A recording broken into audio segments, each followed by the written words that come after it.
തിയോഫിൻ, ഇപ്പോൾ മെറ്റയ്ക്ക് വീണ്ടും കത്ത് നൽകിയിരിക്കുകയാണ് സൈബർ പോലീസ് എന്നാണ് ഞാൻ മനസ്സിലാക്കുന്നത്. ആദ്യം നൽകിയ കത്തിൽ മറുപടി ഉണ്ടായില്ല, ഇപ്പോൾ വീണ്ടും ഇമെയിൽ അയച്ചിരിക്കുകയാണ്. ഈ മെയിൽ അയച്ച് അതിലൊരു മറുപടി കിട്ടിയാൽ മാത്രമാണോ ശാസ്ത്രീയ തെളിവ് ശേഖരണം കൂടുതൽ വേഗത്തിലാക്കാൻ അന്വേഷണ സംഘത്തിന് കഴിയുകയുള്ളൂ? അതാണോ ഇപ്പോൾ അന്വേഷണ സംഘത്തിന് മുൻപിലുള്ള ഒരു പ്രധാനപ്പെട്ട വെല്ലുവിളി എന്ന് പറയുന്നത്?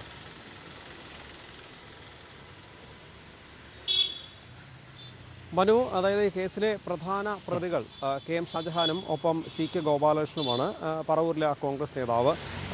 ഇവർ രണ്ടുപേർക്കുമെതിരെ നടപടി സ്വീകരിക്കാനുള്ള ഒരുക്കത്തിലാണ്, അതിന് തയ്യാറായിരിക്കുകയാണ് പോലീസ്. പക്ഷേ അതിന് മുൻപായി തന്നെ ഈ ഇവർ പോസ്റ്റ് ചെയ്യും. കാരണം ഇവർ നേരത്തെ തന്നെ ഈ ഗോപാലകൃഷ്ണൻ ഷാജഹാൻ്റെ വീഡിയോ കണ്ടാണ് പോസ്റ്റ് ഇട്ടതെന്ന് പറഞ്ഞിരുന്നു. എന്ത് തന്നെയാണെങ്കിലും ഇതിൻ്റെ ഉറവിടം പറവൂരാണെന്ന് KN ഉണ്ണികൃഷ്ണൻ MLA കഴിഞ്ഞ ദിവസം വ്യക്തമാക്കുകയും ചെയ്തിരുന്നു. അതിൻ്റെ അടിസ്ഥാനത്തിൽ തന്നെ കൃത്യമായ ഒരു തെളിവ് ശേഖരണം, ഡിജിറ്റൽ തെളിവ് ശേഖരണം ആവശ്യമുണ്ട് പോലീസിന്.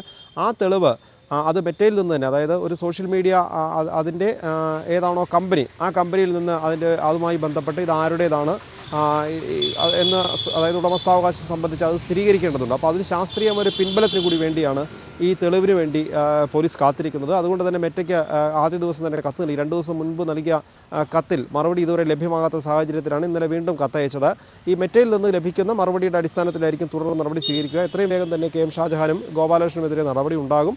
പക്ഷേ അതിന് ഉപോത്ബലകമായി വേണ്ട ഒരു ശാസ്ത്രീയ തെളിവുണ്ട്, ഡിജിറ്റൽ തെളിവുണ്ട്. ആ ഡിജിറ്റൽ സ്ക്രീൻഷോട്ടുകൾ, ലിങ്കുകൾ ഉൾപ്പെടെയുള്ളതെല്ലാം പോലീസിൻ്റെ കയ്യിലുണ്ട്.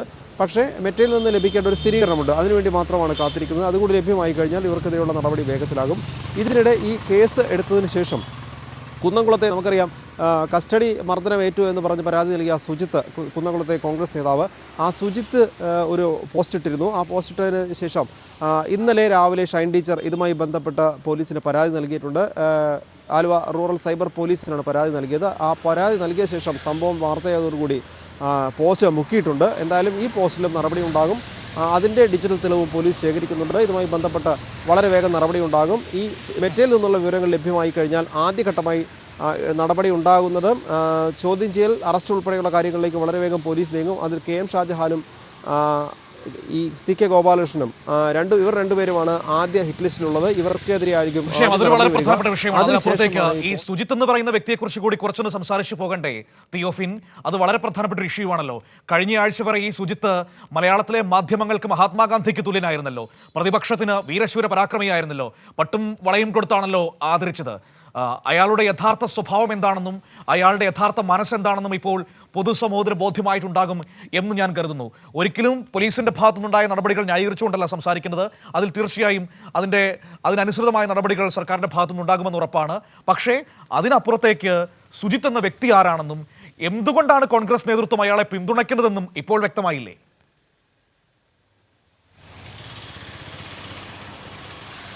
തീർച്ചയായും മനു, അതായത് ഒരു പോലീസ് അതിക്രമം ഉണ്ടായാൽ, ആർക്ക് നേരെ ഉണ്ടായാലും, അതായത് ഒരു പൗരന് നേരെ പോലീസ് അതിക്രമം ഉണ്ടായാൽ നമ്മൾ ഒരിക്കലും ആ പോലീസിനോടല്ല, ആ പൗരൻ്റെ അതിക്രമമാണെങ്കിൽ ആ പൗരനോടൊപ്പം തന്നെയാണ്, അതും ഉറപ്പിച്ച് പറയുന്നു. പക്ഷേ ആ സംഭവം ഉണ്ടായ ശേഷം നമുക്കറിയാം, മുഖ്യമന്ത്രി നിയമസഭയിൽ തന്നെ അറിയിച്ചതാണ് 11ഓളം കേസുകൾ ഈ സുജിത്തിനെതിരെ ഉണ്ട് എന്ന്. പക്ഷേ കോൺഗ്രസ് നേതാക്കൾ അതിനെ ന്യായീകരിച്ചത് ഈ 11 കേസുകൾ സമരം ചെയ്തതിനാണ് എന്നാണ്. സ്വാതന്ത്ര്യ സമരം പോലീസ് അല്ലെങ്കിൽ നടത്തി ആ കേസിൽ ഇരയായി എന്ന രീതിയിലായിരുന്നു വീരപരിവേഷം നൽകി കോൺഗ്രസ് നേതാക്കൾ ഈ സുജിത്തിനെ അവതരിപ്പിച്ചത്. പക്ഷേ സുജിത്ത് എന്താണെന്നും സുജിത്തിൻ്റെ മനസ്സെന്താണെന്നും ഏത് രീതിയിലാണ് സുജിത്ത് അല്ലെങ്കിൽ പ്രതികരിക്കുന്നത് എന്നൊക്കെ നമുക്ക് ഈ ഒറ്റ കാര്യത്തിലൂടെ വ്യക്തമാണ്. കാരണം പരാതി നൽകിയിട്ട് അല്ലെങ്കിൽ ഈ കേസുണ്ട്, ഇതിൽ ഷൈൻ ടീച്ചർ പരാതി നൽകിയിട്ടുണ്ടെന്ന് അറിഞ്ഞ ശേഷം പോലും ഇത്തരത്തിലൊരു പോസ്റ്റ് ഉണ്ടാകണമെങ്കിൽ എന്തായിരിക്കണം ഈ വ്യക്തിയുടെ മാനസികാവസ്ഥ നമ്മൾ ചിന്തിക്കേണ്ടിയിരിക്കുന്നു. പക്ഷേ കേസ് വരും, അന്വേഷണം വരുന്നു എന്നറിഞ്ഞതോടുകൂടി പോസ്റ്റ് മുക്കുകയും ചെയ്തു. എന്തായാലും നടപടി ഉണ്ടാകും സുജിത്തിനെതിരെ. സുജിത്ത് ആരാണ് എന്ന് ജനം തിരിച്ചറിയാനുള്ള ഒരു അവസരം കൂടിയായിരിക്കുകയാണ് ഇപ്പോൾ ഈ സംഭവം. കാരണം ഇത്തരത്തിൽ ഒരു വളരെ അധിക്ഷേപകരമായ ഒരു പരാമർശം ഒരു കോൺഗ്രസ് നേതാവ് ഉണ്ടാക്കിയെടുക്കുന്നു. അത് മറ്റ് കോൺഗ്രസ് നേതാക്കൾ ഷെയർ ചെയ്യുന്നു, പ്രധാന നേതാക്കൾ ഉൾപ്പെടെ ഷെയർ ചെയ്യുന്നു. പക്ഷേ പരാതി വന്നപ്പോൾ ഇവരെല്ലാം പോസ്റ്റ് മുക്കി. ആ മുക്കിയത് അറിഞ്ഞിട്ട് പോലും ആദ്യം പോസ്റ്റ് മുക്കാതെ കാത്തിരുന്നു, അല്ലെങ്കിൽ ഈ പരാതിക്ക് ശേഷവും വേറൊരു പോസ്റ്റ് ഇട്ട് കാത്തിരിക്കുകയായിരുന്നു സുജിത്ത്. പക്ഷേ സുജിത്തിനെതിരെ പരാതി വന്നു എന്ന് അറിഞ്ഞു കഴിഞ്ഞപ്പോൾ തന്നെ ഇയാൾ ഈ പോസ്റ്റ് മുക്കിയിട്ടുണ്ട്. പക്ഷേ പോസ്റ്റ് ഇടുക, പോസ്റ്റ് മുക്കുക, ഇതാണ് ഇപ്പോൾ കോൺഗ്രസ് നേതാക്കളുടെ രീതി. അതും അധിക്ഷേപകരമായ പരാമർശങ്ങൾ ഒരിക്കലും നമുക്ക് അംഗീകരിക്കാൻ കഴിയാത്ത കാര്യങ്ങളാണ്. സൈബർ ഇടത്തിൽ തങ്ങളുടെ രാഷ്ട്രീയമായ എതിർപക്ഷത്ത് നിൽക്കുന്നവരെ താറടിച്ചു കാണിക്കുക എന്നത് മാത്രമാണ് ഇപ്പോൾ കോൺഗ്രസ് നേതാക്കൾ ചെയ്തുകൊണ്ടിരിക്കുന്നത്. തന്നെയുമല്ല, സുജിത്തിനൊരു വീരപരിവേഷം നൽകി ഉയർത്തിക്കൊണ്ടുവരാനുള്ളൊരു ശ്രമം ഇപ്പോൾ കോൺഗ്രസ് നേതാക്കൾ നടത്തിക്കൊണ്ടിരിക്കുന്നത്, പ്രത്യേകിച്ച് തൃശ്ശൂരിൽ. അതോടൊപ്പം തന്നെ തൃശ്ശൂരിലെ പല മാധ്യമങ്ങളും ഈ സംഭവം ഉണ്ടായത് അല്ലെങ്കിൽ ഇത്തരത്തിലൊരു പോസ്റ്റ് വന്നത് അറിഞ്ഞതായി പോലും ഭാവിക്കുന്നുമില്ല മനു. അല്ല, അതെങ്ങനെ അറിഞ്ഞതായി ഭാവിക്കും തിയോഫിൻ? കാരണം അവരുടെ ഏറ്റവും പ്രധാനപ്പെട്ട കക്ഷിയല്ലേ ഇപ്പോൾ സുജിത്ത് കഴിഞ്ഞൊരു കുറച്ച് ദിവസങ്ങളായി അയാളെ വാഴ്ത്തപ്പെട്ടവനായി പ്രഖ്യാപിച്ചിരിക്കുകയായിരുന്നല്ലോ കഴിഞ്ഞ കുറേ ദിവസങ്ങളായി കേരളത്തിലെ മാധ്യമങ്ങളും പ്രതിപക്ഷവും ചെയ്തുകൊണ്ടിരിക്കുന്നത്. അപ്പോൾ ഇതാണ് ഈ തല്ലുകൊള്ളിത്തരമാണ് കയ്യിലിരിപ്പ് എന്ന് പുറത്തു വരുമ്പോൾ അവർക്കത് പൊതുസമൂഹത്തോട് പറയാൻ വലിയ ജാള്യതയുണ്ടാവില്ലേ തിയോഫിൻ? അതിന്റെ ഭാഗമായിട്ട് കൂട്ടിയാൽ മതി ആ വാർത്ത കണ്ടിട്ടും കാണാതെ നടിക്കുന്നത്.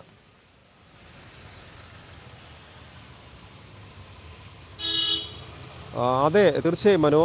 അതായത് ഇത്തരത്തിലൊരു വീരപരിവേഷം നൽകി ഒരാഴ്ചയോളം അവർ ഉയർത്തിപ്പിടിച്ച ഒരു വ്യക്തി, അത് ഒരു പരാതി വന്നിരിക്കുന്നു, നടപടി ഉണ്ടാകുമെന്ന് അറിഞ്ഞ സാഹചര്യത്തിൽ അങ്ങനെ അതായത് ഒരിക്കലും പൊതുസമൂഹ മാധ്യമങ്ങളോ ഷൈൻ ടീച്ചർക്കെതിരെയുള്ള ഈ അധിക്ഷേപ പരാമർശത്തെയും ഈ അപവാദ പ്രചരണങ്ങളെയും അനുകൂലിച്ചിട്ടില്ല. അത് നമുക്ക് എടുത്തു പറയേണ്ട ഒരു കാര്യം തന്നെയാണ്. കാരണം മാധ്യമങ്ങൾ ആ വിവരം അത് കൃത്യമായി തന്നെ വാർത്തയെ നൽകുകയും ചെയ്തിരുന്നു. ടീച്ചർ പരാതിയുമായി പോവുകയും ചെയ്തു. പക്ഷേ ഇതിനുശേഷം ഇത്തരത്തിൽ നടന്ന പറവൂരിൽ നിന്ന് പുറപ്പെട്ട ഈ അപവാദ പ്രചരണത്തെ പ്രചരിപ്പിച്ച ഈ സുജിത്തിനെതിരെ വിരലനക്ക അല്ലെങ്കിൽ അത് എടുത്തു പറയാൻ, സുജിത്ത് ഇങ്ങനെ ഒരു തെറ്റ് ചെയ്തിട്ടുണ്ടെന്ന് ചൂണ്ടിക്കാണിക്കാൻ തൃശ്ശൂരിലെ മാധ്യമങ്ങൾ തയ്യാറായില്ല എന്നത് മനു പറഞ്ഞതുപോലെ തന്നെ വീരപരിവേഷം നൽകി ഇവർ ഉയർത്തിക്കൊണ്ടുവരികയും സർക്കാരിനെതിരെയും പോലീസിനെതിരെയും വലിയ വാർത്തകളാക്കുകയും ഒക്കെ ചെയ്ത് സർക്കാരിനെ തറടിച്ച് കാണിക്കാനും പോലീസ് നിയന്ത്രണം വിട്ട് പോയിക്കൊണ്ടിരിക്കുന്നു, മുഖ്യമന്ത്രിയുടെ നിയന്ത്രണത്തിലല്ല പോലീസ് എന്നുവരെ ഉച്ചസ്ഥരം പ്രഘോഷിച്ചുകൊണ്ടിരുന്ന ഈ മാധ്യമങ്ങൾ അവർക്ക് ഒരുപക്ഷെ അത് ഈ ഒരു സംഭവം എടുത്തു കാണിച്ചാൽ അത് ക്ഷീണമാകുമെന്നതുകൊണ്ട് തന്നെ ഇങ്ങനെ ഒരു സംഭവം അറിഞ്ഞതായി പോലും ഇവർ ഭാവിച്ചിട്ടില്ല. എന്തായാലും സുജിത്തിനെതിരെയും അടുത്ത ഘട്ടമായി നടപടി ഉണ്ടാകും. വളരെ വേഗം തന്നെ ഈ ഡിജിറ്റൽ തെളിവുകൾ, ആവശ്യമായ ശാസ്ത്രീയ തെളിവുകളെല്ലാം ശേഖരിച്ച് കൃത്യമായ തെളിവുകളുടെ അടിസ്ഥാനത്തിൽ നടപടി സ്വീകരിക്കാനുള്ള ഒരു നീക്കത്തിലാണ് അന്വേഷണ സംഘം. ഇതിനിടെ CK ഗോപാലകൃഷ്ണൻ തനിക്കെതിരെ, അതായത് ഒരു കൗണ്ടർ പരാതി എന്ന നിലയിൽ തൻ്റെ കുടുംബത്തിൻ്റെ ചിത്രം പ്രചരിപ്പിച്ച് സോഷ്യൽ മീഡിയയിൽ അവഹേളിക്കപ്പെടുന്നു അല്ലെങ്കിൽ ചിലർ അധിക്ഷേപിക്കുന്നു എന്ന് കാണിച്ച് പോലീസിന് പരാതി നൽകുകയും ചെയ്തിട്ടുണ്ട്. എന്തായാലും നമുക്കറിയാം, ഇത് ഒരു അപവാദ പ്രചരണം നടത്തി കുരുക്കിലായ ശേഷം ആ കേസ് വരുന്നതിന് മുൻപായി അതിൽ നിന്ന് രക്ഷപ്പെടാൻ ഒരു കൗണ്ടർ പരാതി എന്ന നിലയിൽ മാത്രമേ ഇതിനെ കാണാൻ കഴിയൂ. എന്തായാലും വളരെ വേഗം തന്നെ അന്വേഷണ സംഘത്തിൻ്റെ ഭാഗത്ത് നടപടി ഉണ്ടാകും. പല ഭാഗത്തുനിന്ന് പല രീതിയിലായി തെളിവുകൾ ശേഖരിക്കാനുള്ള കാര്യങ്ങൾ അത് അന്വേഷണ സംഘം മുന്നോട്ട് കൊണ്ടുപോകുന്നു.